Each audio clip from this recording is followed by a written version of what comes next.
ദേശീയപാത നിർമ്മാണം പ്രതിസന്ധിയിലാക്കിയ ഹൈക്കോടതി വിധി സർക്കാരിന്റെ നിരുത്തരവാദിത്തപരമായ സമീപനമാണെന്ന് UDF ജില്ലാ ചെയർമാൻ ജോയ് വെട്ടിക്കുഴി പറഞ്ഞു.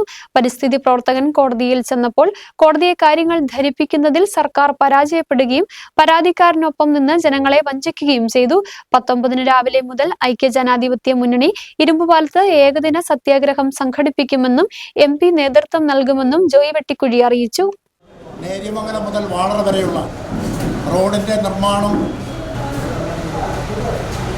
കുഴപ്പത്തിലാക്കിക്കൊണ്ട് ഹൈക്കോടതിയിൽ നിന്നും ഉണ്ടായിരിക്കുന്ന വിധി അത് ഇടതുപക്ഷ ജനാധിപത്യ മുന്നണി ഗവൺമെൻറ്റിൻ്റെ നിരുത്തരവാദിത്തപരമായ ഒരു സമീപനം കൊണ്ടാണ് അത് ഉണ്ടായിട്ടുള്ളത്. അവിടെ 100 അടി വീതിയിലുള്ള സ്ഥലം റവന്യൂവിൻ്റേതാണ് എന്നും അവിടെ റോഡിൻ്റെ നിർമ്മാണം നടത്താമെന്ന് നേരത്തെ തന്നെ ഹൈക്കോടതിയിൽ നിന്നും വിധി ഉണ്ടായിരുന്നതാണ്.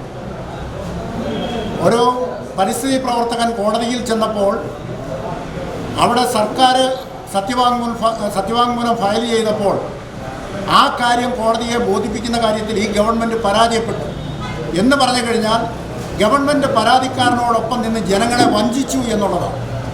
അപ്പോൾ സർക്കാരിൻ്റെ ഈ ജനവഞ്ചനയ്ക്കെതിരെ ഐക്യജനാധിപത്യ മുന്നണി ശക്തമായ സമരവുമായി മുമ്പോട്ട് പോകാൻ വേണ്ടി തീരുമാനിച്ചിരിക്കുകയാണ്.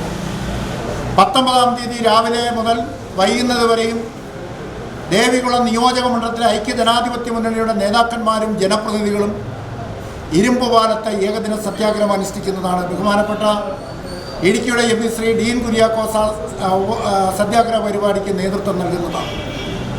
അതിനുശേഷം ഈ നിയോജക മണ്ഡലത്തിൽ കഴിഞ്ഞ 10 വർഷക്കാലമായി ഇടതുപക്ഷ ഗവൺമെൻറ്റും ഈ ദേവികുളം നിയോജക മണ്ഡലത്തിലെ ജനങ്ങളോടും ഇവിടുത്തെ ടൂറിസ്റ്റ് മേഖലയോടും കാണിക്കുന്ന അവഗണനയ്ക്കെതിരെ ശക്തമായ സമരപരിപാടികളുമായി മുമ്പോട്ട് പോകുന്നതിന് നമ്മുടെ വാഹനജാതി ഉൾപ്പെടെയുള്ള പരിപാടികൾ നടത്താൻ വേണ്ടിയിട്ട് ഇന്നത്തെ ഐക്യജനാധിപത്യ മുന്നണിയുടെ ദേവികുളം നിയോജക മണ്ഡലം നേതൃയോഗം തീരുമാനിച്ചു.